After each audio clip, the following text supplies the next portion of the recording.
parce qu'on parle de sensibiliser les jeunes filles au métier du numérique, mais c'est aussi bien de sensibiliser les garçons au fait que les filles, elles peuvent faire du numérique. Pour connaître la diversité des métiers, la diversité des parcours, la diversité de cet écosystème du numérique.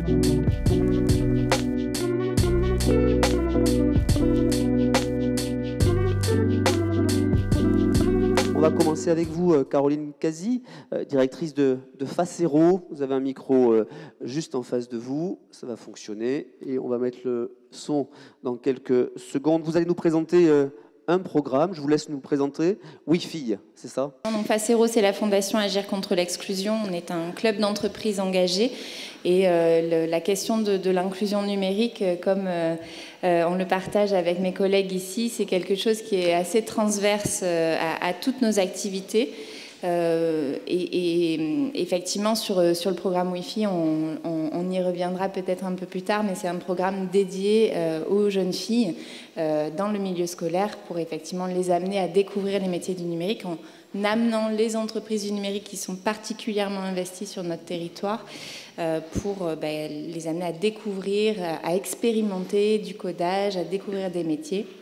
Programme qui existe sur l'Hérault, mais comme on est sur les assises régionales, j'en profite aussi pour dire qu'il rayonne à l'échelle de l'Occitanie via les clubs de FACE Occitanie. Et comment s'inscrit ou s'illustre plutôt ce programme Wi-Fi quel est le parcours, le cursus? Alors en fait, on a plusieurs étapes. Une première étape qui est la présentation du programme dans les établissements. Donc l'année dernière, sur l'année 2022, c'est dans plus de 87 établissements sur l'Occitanie que le programme a été présenté auprès des classes entières. Parce qu'on parle de sensibiliser les jeunes filles au métier du numérique, mais c'est aussi bien de sensibiliser les garçons au fait que les filles, elles peuvent faire du numérique. Donc on intervient en classe entière. Et puis après, à la grande frustration, il faut le dire, de certains garçons, on regroupe une promo de jeunes filles volontaires. Et à ces jeunes filles volontaires, pendant 6 mois, on va proposer, c'est nos entreprises participantes qui leur proposent des visites d'entreprise, des découvertes métiers, du codage. Elle crée une application, par exemple, de type Netflix sur les outils.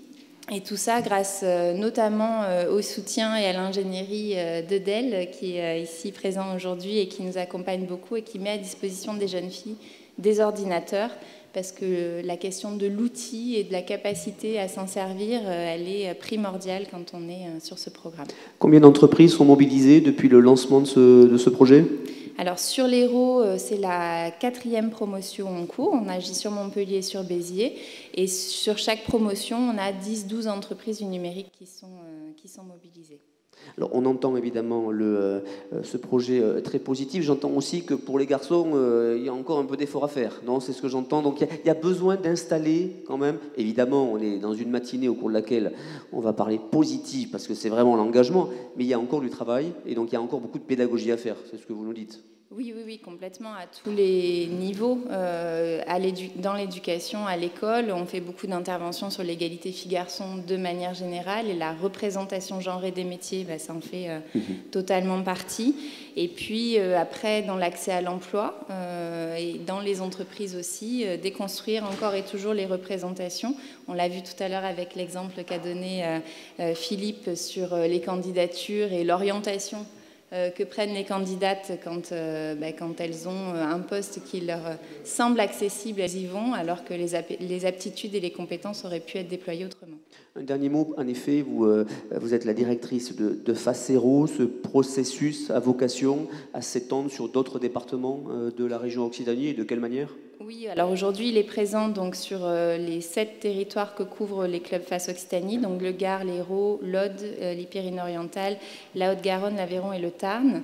Et puis après, on travaille en complémentarité aussi avec les autres acteurs autour de la table pour pouvoir essaimer avec le soutien et l'appui du rectorat, avec le soutien de la région Occitanie aussi et de l'État sur les territoires qui le sollicitent. Merci, Caroline Cazzi. À vos côtés, Agnès Montmerle, déléguée territoriale de Joberle. Vous allez nous présenter un autre dispositif tout aussi intéressant sur notre région, les intrépides de la tech. Dites-nous tout. Merci, bonjour à toutes et tous. Merci d'avoir l'occasion de présenter nos actions communes qui vraiment, je le pense sincèrement, œuvrent et agissent. Donc, les Intrépides de la Tech, en fait, ce n'est pas un dispositif, c'est un collectif. Donc, on est déjà dans une démarche collaborative qui a été initiée grâce à la Fondation Femmes at Numérique dès son démarrage en 2019. Et donc, ces 4 structures qui on œuvrait déjà dans ce champ-là depuis plusieurs années, donc avec la Fondation Simplon, la Compagnie du Code, Job IRL, donc, que je représente, et Magic Maker. On s'est dit, à plusieurs, on va pouvoir offrir un dispositif plus fort, plus complet, mettre nos moyens, notre réseau en commun et proposer un programme à la Fondation pour pouvoir couvrir différents champs auprès des jeunes, parce que vraiment c'était de partir sur les niveaux collège et lycée. Et donc leur proposer 3 typologies d'actions, de découvrir ce que c'est le numérique, qu'est-ce qu'il y a derrière le numérique, la technique, donc avec des ateliers qu'on appelle expérimentation, autour de différentes thématiques, l'intelligence artificielle, le développement d'applications, le cloud. On en construit aujourd'hui, je vous dirais, la région académique a rejoint notre collectif, mais on construit aujourd'hui quelque chose autour du jeu vidéo et de l'e-sport, donc aussi des thématiques qui arrivent et qui intéressent, on développe ces axes d'expérimentation. On a des ateliers autour de l'orientation, donc là qui est le cœur de métier de Job IRL, pour connaître la diversité des métiers, la diversité des parcours, la diversité en fait de cet écosystème du numérique, avec donc des ateliers dédiés, et puis aussi un axe de communauté. Quand on quitte l'établissement, les jeunes filles qui ont envie d'être accompagnées, on a nous sur le Job IRL une communauté de femmes intrépides de la tech avec du mentorat pour aussi les accompagner dans la durée au-delà des actions de terrain. Et donc on a monté petit à petit ce dispositif depuis 2019. On a eu la chance après d'être accompagné par la Banque du Territoire pour l'essaimer avec le dispositif numérique inclusif, numérique éducatif. Et donc on couvre aujourd'hui, donc on travaille même avec le rectorat pour descendre sur le premier degré, avec des actions donc, qui partent plus tôt, on en parlait tout à l'heure, et puis avec des collaborations aussi pour qu'on soit complémentaires, mais ça peut-être qu'on en reparlera dans un second temps, pour couvrir les élèves, mais aussi les parents. On a des actions aussi de sensibilisation des parents et les enseignants. On est intervenu il n'y a pas très longtemps avec le rectorat auprès des enseignants pour aussi sensibiliser sur cet axe mixité, parce que tous ces ateliers ont une vocation à sensibiliser sur la mixité, et sur chaque atelier on a un témoignage d'une femme de la tech pour voir concrètement et pour donner à voir ces rôles modèles qui sont si importants. Un point sur la complémentarité, parce que c'était finalement le fil rouge de cette matinée. On ne fait rien seul et on ne progresse pas seul. On est évidemment dans un collectif, et vous l'avez indiqué, dans ce collectif Les Intrépides de la Tech. Donc on est né à 4 depuis donc le rectorat et la direction régionale académique au numérique éducatif a rejoint le collectif, et donc on travaille ensemble pour le déployer sur le territoire. On a aussi d'autres directions académiques sur d'autres territoires, puisqu'on a une vocation nationale. On travaille aussi, on est dans les commissions de la mêlée pour aussi travailler avec la mêlée, et notamment dans le cadre du projet numérique pour elle, qui couvre plutôt les jeunes filles en terminale et en établissement supérieur. On met en synergie quand il y a des demandes qui sont faites sur ces niveaux-là de renvoyer numérique pour elle, et quand il y a des ateliers plutôt collège-lycée, on travaille en bonne intelligence pour qu'il y ait ce parcours intéressant. On travaille avec Wi-Fi puisqu'on intervient aussi dans leur programme, on travaille avec Elle Bouge. Donc, on a la chance, je pense, sur ce territoire de se connaître, de travailler en bonne intelligence. C'est pas toujours, voilà, il y a des enjeux, mais on a tous cette volonté, cette vocation de pouvoir se dire ensemble, l'impact va être plus grand. Merci beaucoup. Liliane Dorvaux, vous avez le micro, déléguée régionale Elle Bouge et directrice adjointe de l'école EPF, école d'ingénieurs. Vous allez nous présenter l'association Elle Bouge. Voilà. Donc, le micro va fonctionner, s'il vous plaît, côté technique. Et ça va fonctionner. Allez-y. Voilà. Merci. Bonjour à toutes et tous.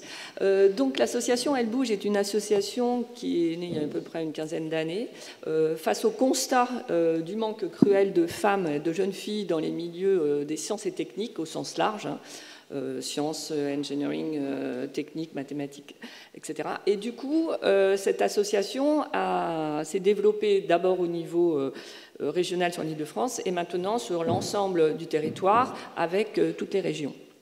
L'idée, c'est de mettre en relation les 3 générations, les lycéennes, les étudiantes et les entreprises, de façon à créer du lien, de montrer des exemples, mais pas que des exemples, on va dire, de femmes avec des postes très importants dans les entreprises, qui paraissent très loin pour les jeunes filles au lycée, parce que du coup, elles ont du mal parfois à s'identifier.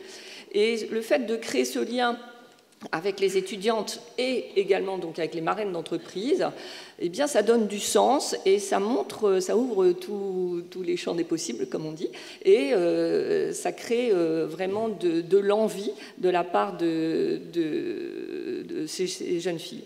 Alors, il y a plusieurs événements qui sont nationaux, comme le Challenge Innovatech, mais qui se déclinent par exemple en région. Donc si je parle, c'est un événement phare de l'association Elle Bouge. C'est un challenge qui se décline sur les différentes régions. Alors, en Occitanie, nous, on a maintenu Languedoc-Roussillon, les 2 anciennes, et Midi-Pyrénées, par souci simplification, on va dire, de logistique et de transport.